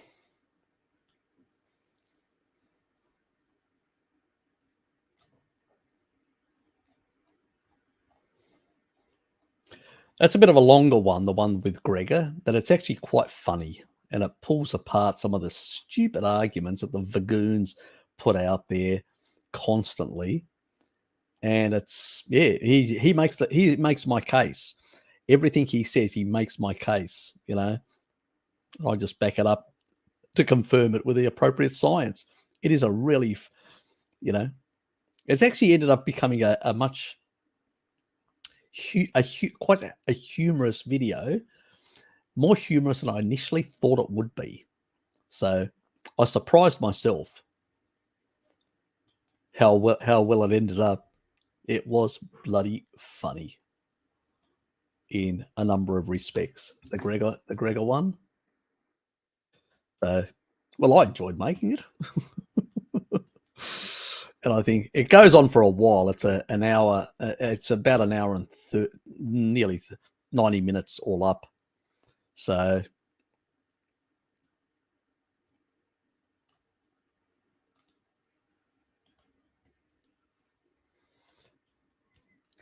it really just annihilates the argument about homocysteine in animal foods. It really just pulls apart. Yeah, I had a haircut. Yeah, I did, Bruce. I had a haircut. It was becoming too shabby and too long. So, and my partner said, and a number of my friends said, and the lady that I walk with, that's partner of my brother on the Sundays, on the Saturdays, she said, "Isn't it time you had a haircut, Harry?" Yeah, I think so. So yes, I was told. My friend, 80 years vegan, has developed chronic fatigue, depression.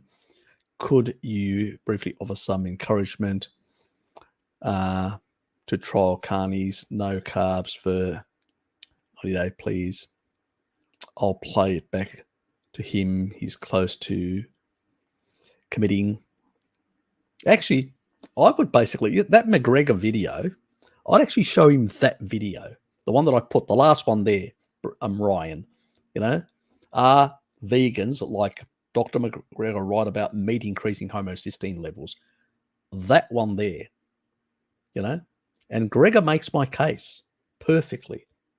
This is where he actually is talking in I think it's some university or whatever, but it's a whole lot of vagoons that are gathered there in a sort of a, and he's going through the reasons their diet is problematic and all that.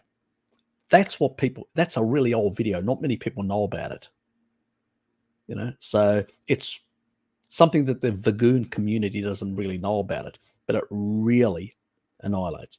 I mean, when it comes to chronic fatigue and depression, all that sort of stuff, lack of taurine will actually do that. You know, too much excitatory, the stuff that they take in is too much excitatory. You can give them, look, you could supplement a vagoon, a couple of grams, 6 to 8 grams of taurine. That would really bring down, improve their mental function, their fatigue. It would lower the glycating factors at the mitochondrial level, but it's not going to eliminate the deuterium that's damaging the mitochondria.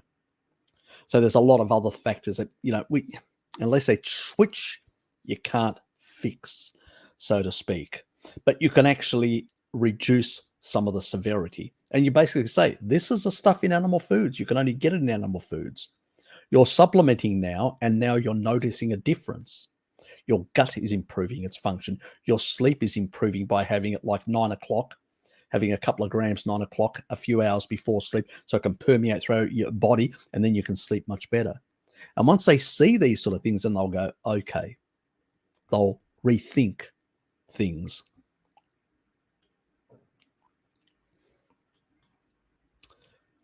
Neonates, instead of giving velatine, give caffeine bypasses breakdown of velatine to caffeine process. I don't really know enough about the neonatal type substances that people give, and I'm not going to make any comment on stuff that I don't know about in that regard. So yeah, there's a lot of things that are done in the medical field and medications and stuff like that I have no idea about. I knew about some medications that affected me, my genetics, and I would make sure I pleaded with doctors when this was years ago, when I used to go to the medical system, I would plead with them to basically make sure that I never got these things and got an anaphylactic effect.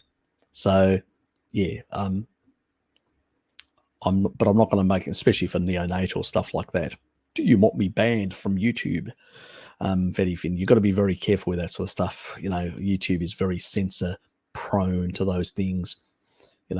So if I made a video on some of that sort of stuff, with backed up science, then I could say, well, I'm explaining that in that regard. But giving an opinion just like that on a live stream, yeah, fraught with danger, mate. Fraught with danger, believe me. Recently, I watched Dr. Sean Beaker video about skates. In a comment, someone mentioned about titanium dioxide in toothpaste. Do you need to avoid that? And any idea toothpaste? Yeah, there's. I'll just give me a sec.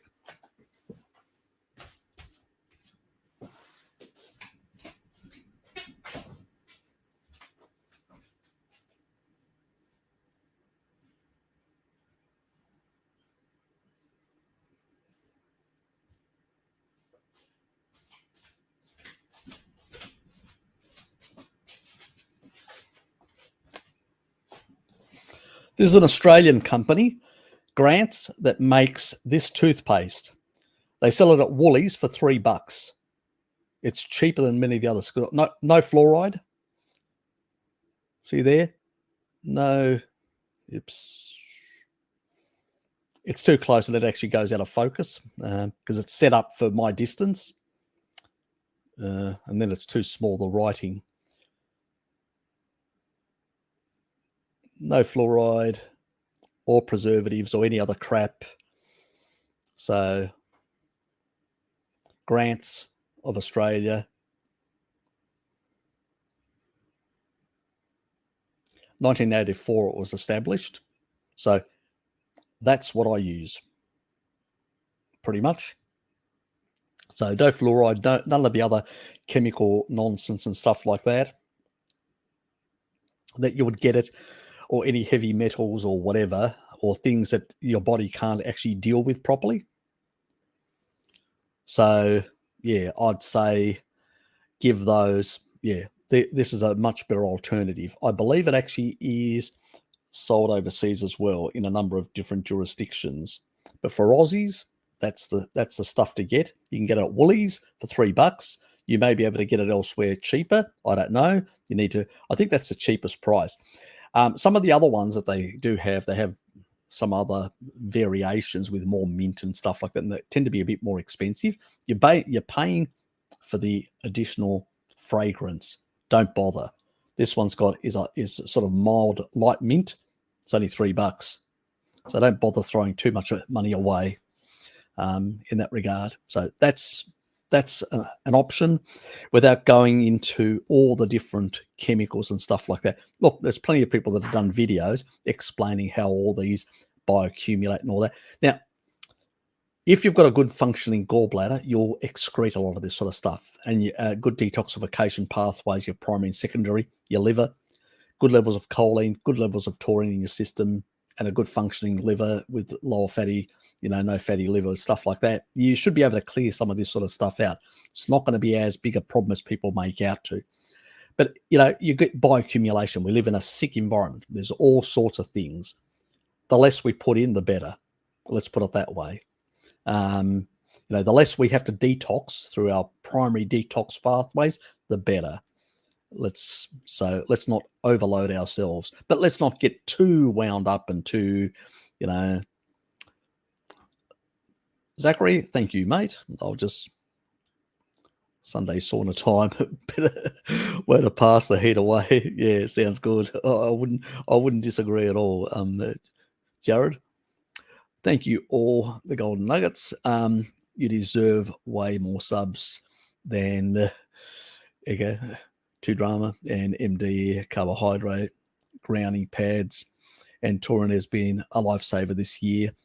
Thank you for your work. And Noble Greek, you're welcome, mate. I'm glad that basically your health is improving and you've turned around and improving. Yeah, look, I'm just trying to bring a whole lot of stuff to people so they can help them improve their health outcomes. Because unfortunately, I went through the medical system myself, and I really, as a consequence, I really basically got a shit treatment and ended up really, really bloody sick as a consequence. So the reality is that's the world we live in, where we're getting crappy advice. Now, where was I?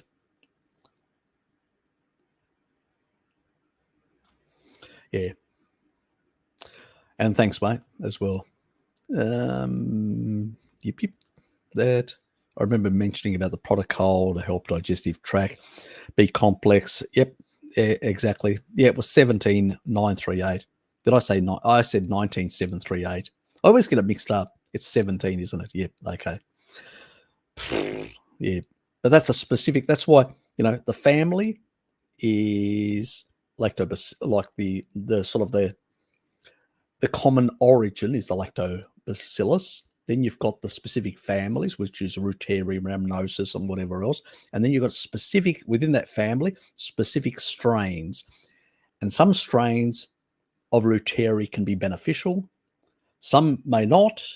We don't know. And some are neutral. So it's specific strains. Just because those things says, Reuteri, it could have all sorts of strains that are not, that don't really have any positive effect. So probably neutral in many cases. Not they're going to harm you, but that's. I would basically do the kefir thing that Necro Kitty does, and I would do it for at least 6 months. Most people, even in my family, myself, Sean, he's on a standard diet, more or less. Kim and a couple of others of the relatives, so to speak, they did it on a standard diet for 6 to 9 months and saw massive difference.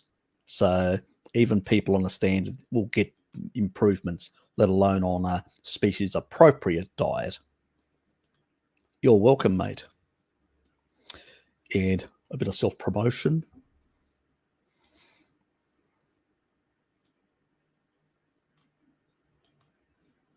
Ah, yes. Stylish, mate. Stylish. Oh, and my favorite hilarious video with Gregor making my point. Do share it with your Vagoon friends. They may learn something. Shared your video on Russia and supply chain, etc., to the Duran locals, very large geopolitical group. There are some interested in nutrition. Hope they get some hits. Hope you get some hits. Thank you. Appreciate it. You sharing it. Yeah, I do subscribe to those boys because you actually mentioned them last time, and I think it was you. Yeah, and so I've basically now subscribed to them.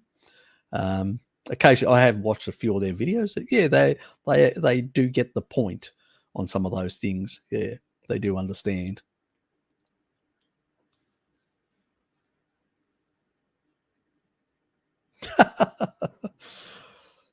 Mate, I used to have a moe. I used to have a moe that used to come like this, and it would come in and then would go out, would come around here, and it would literally hang a bit like that, like a goatee. I had a goatee, a goatee, and it really, I mean, my younger sister thought it would look good. My older sister disagreed. One of my friends, she disagreed, and my partner disagreed. And so it was 3 against 1. So I got rid of it. And whenever I grow my hair too long, my partner harasses me. That's the correct word, harasses me to get a haircut. Yeah, so I feel abused by women. My friend said that we humans don't need to eat meat. Yeah, another brain dead vagoon. Yes, probably suffering due to. See, there you go. See, mate, you're a male. She's a female. I'm going to take her opinion over yours.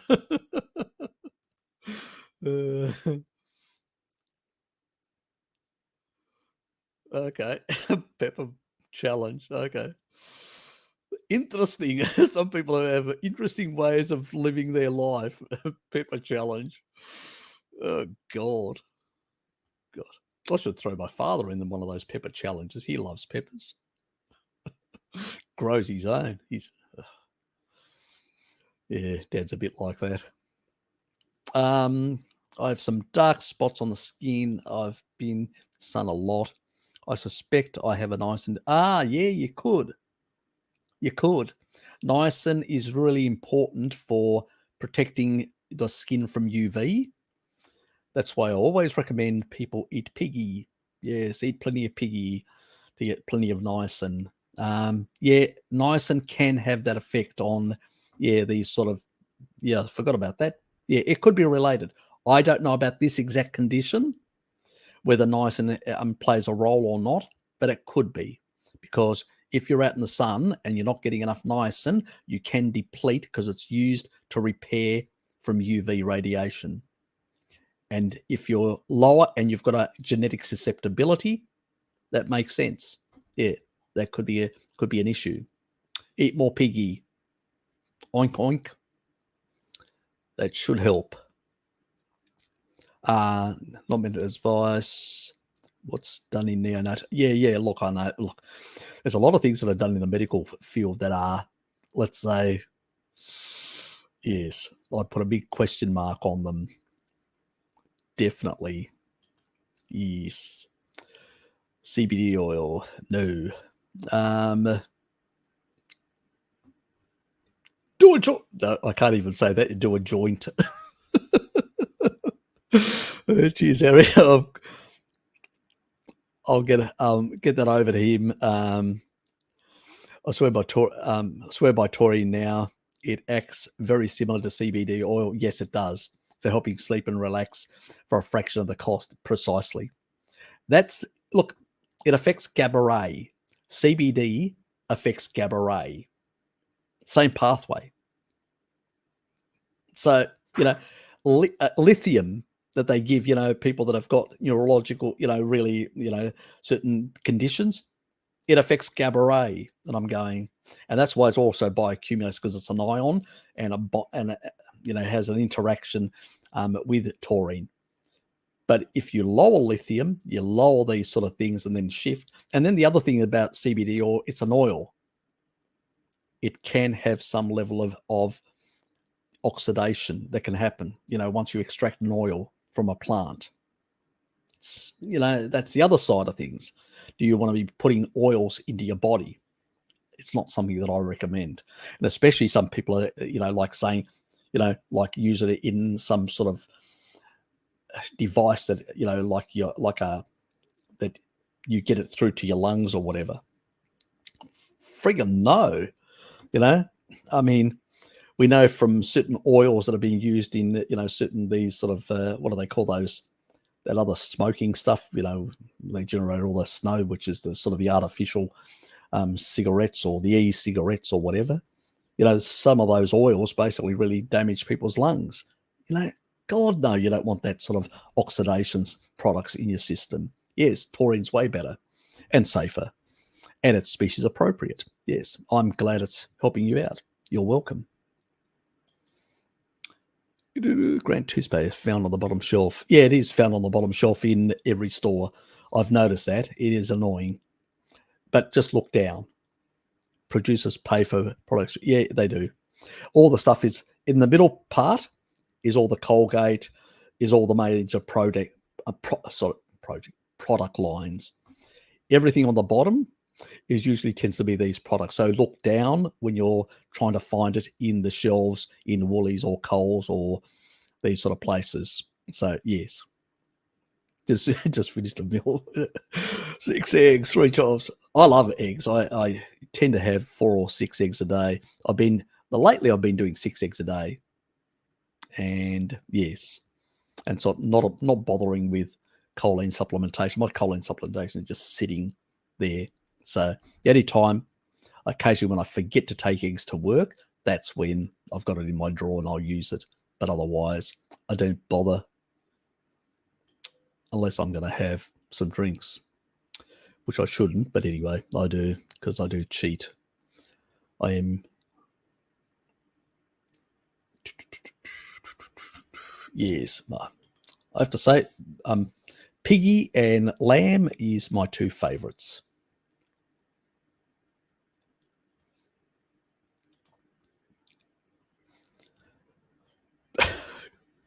Do you need to ask that, Bruce?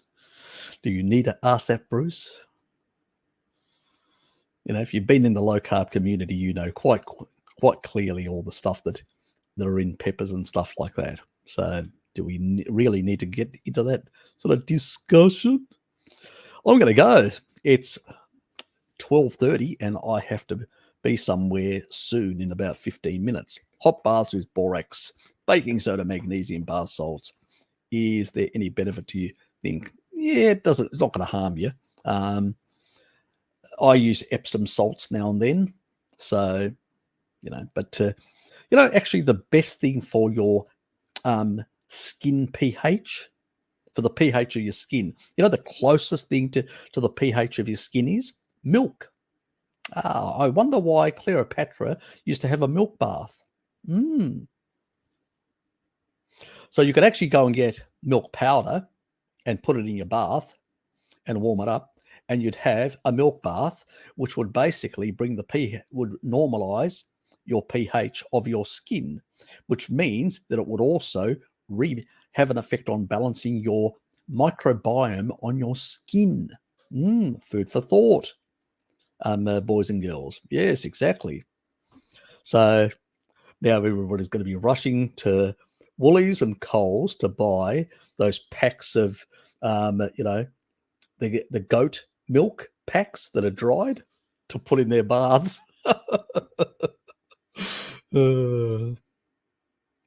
Anyway, I won't say anything about goats because I'll probably go too far in my obnoxious joking and then I'll get into trouble. I'll definitely get into trouble. So, thanks, mate. And this lovely live stream comes to an end. I would have loved to stay longer, but I can't. The evening one, definitely I'll probably drag it on for about 4 hours or whatever. I don't have a problem with that. But thank you for being here, everyone. Appreciate it. And, have a nice week, coming week. And I'll catch us in a fortnight from now back on the regular sort of Sunday drill in that regard. So see yous, everyone. Thanks for being here. Thanks for your support. And please hit the like button on your way out. It does help with the AI, with the algorithm, sort of, try and promote my material because it's not going to get out there any other way with the way things work. See you, Zach and Joe and everyone else. Thanks for being here, and see yous. And that's the product, just to remind people. Oops, there, grants.